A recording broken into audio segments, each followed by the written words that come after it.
बॉलीवुड में इन दिनों संजय लीला भंसाली की वेब सीरीज हीरा मंडी काफी चर्चा में है। तवायफों की कहानी को बताती इस सीरीज को काफी पसंद भी किया जा रहा है।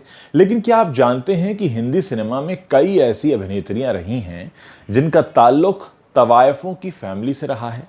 नरगिस और सायरा बानो जैसी एक्ट्रेसेस ने पर्दे पर खूब राज किया, लेकिन इस बात को बहुत कम लोग जानते होंगे कि इन अभिनेत्रियों का ताल्लुक असल में तवायफ फैमिली से रहा है। आइए आपको उन बॉलीवुड एक्ट्रेसेस के बारे में बताते हैं जो किसी न किसी तरीके से तवायफों के खानदान से जुड़ी रही हैं। सबसे पहले बात करते हैं नरगिस की। जी हाँ, इस लिस्ट की शुरुआत हम नरगिस से करना चाहेंगे।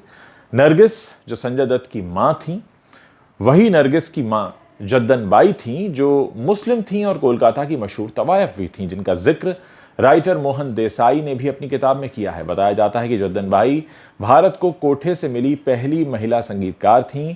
जद्दन बाई की मां दलिप्पा बाई भी मशहूर तवायफ थीं। वो इलाहाबाद के कोठे पर बैठा करती थीं। नरगिस की मां की परवरिश कोठे पर ही हुई थी और संगीत उनके खून में बसा हुआ था।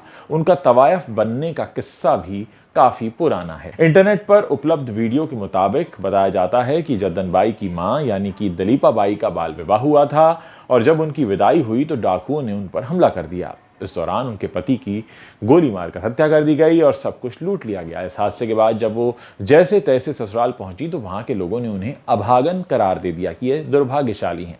उन्हें लोग प्रताड़ित करते थे और एक दिन नाटक मंडली गांव से होकर गुजर रही थी। उनकी नजर दलीपा बाई पर पड़ी क्योंकि वो गाना अच्छा गाती थी। घर वालों से तंग आ चुकी दलीपा बाई भी उनके साथ जाने के लिए तैयार हो गई। फिर जैसे ही वो इलाहाबाद पहुंची तो नाटक मंडली ने उन्हें कोठे पर भेज दिया, जिसके बाद वो वहां से कभी निकल नहीं पाई। लेकिन उनकी बेटी जद्दन बाई बड़ी होकर इस दलदल से बाहर आई और उसने कोठे को छोड़कर बाद में फिल्म इंडस्ट्री में अपने संगीत का सिक्का जमा लिया, संगीतकार बन गई। चूंकि वो बचपन से ही गाती थी और डांस की दीवानी थी तो जद्दन बाई खुद म्यूजिक भी कंपोज किया करती थी और उन्होंने ही बेटी नरगिस को बहुत छोटी उम्र में फिल्मों में उतार दिया था।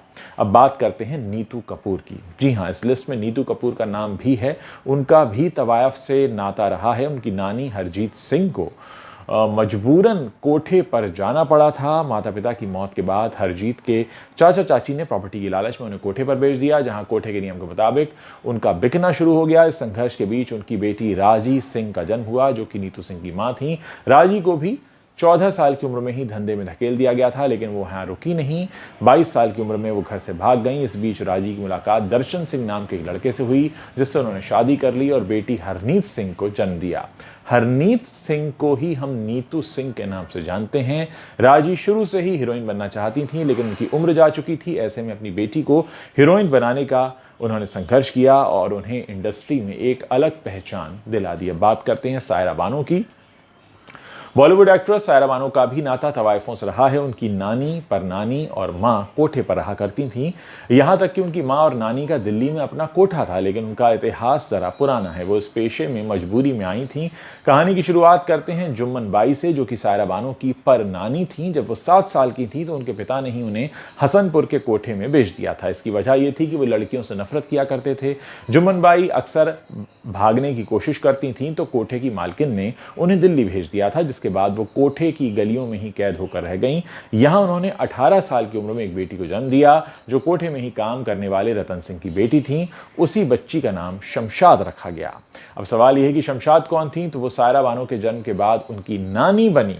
शमशाद बचपन से ही खूबसूरत थीं। जब वो 12-13 साल की हुई तो उनकी मां ने उन्हें कोठे पर बैठा दिया। यहाँ वो छमिया बाई के नाम से मशहूर हुई। उनकी खूबसूरती के दीवाने दूर दूर के नवाब और अंग्रेज अफसर हुआ करते थे। यहाँ तक कि एक बार तो छमिया बाई के लिए अब्दुल वाहिद रहमान, जो कि हसनपुर के रईस थे, उनकी बहस एक अंग्रेज अफसर से हो गई। उन्होंने कहा था कि छमिया बाई उनके अलावा किसी के सामने नहीं नाचेंगी। वहीं इस पर शर्त रखी गई कि जो सबसे ऊंची बोली लगाएगा छमिया बाई उसकी हो जाएंगी। इस बोली में वाहिद खान ने ऊंची बोली लगाकर छमिया बाई को जीत लिया। इसके बाद वो अपने बंगले पर उन्हें लेकर आ गए। यहाँ उन्होंने एक बच्ची को जन्म दिया जिसे रोशन आरा नाम दिया गया, लेकिन बाद में वो नसीम बानो के नाम से मशहूर हुई। नसीम बानो बॉलीवुड की पॉपुलर अभिनेत्री थीं।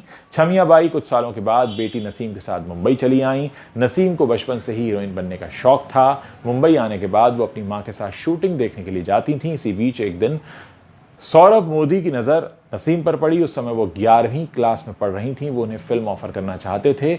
ऐसे में किसी तरह से मां छमिया को उन्होंने मना लिया और उन्होंने कई हिट फिल्मों में उसके बाद काम किया और इंडस्ट्री में ही उन्हें बाद में नसीम बानो के नाम से जाना गया।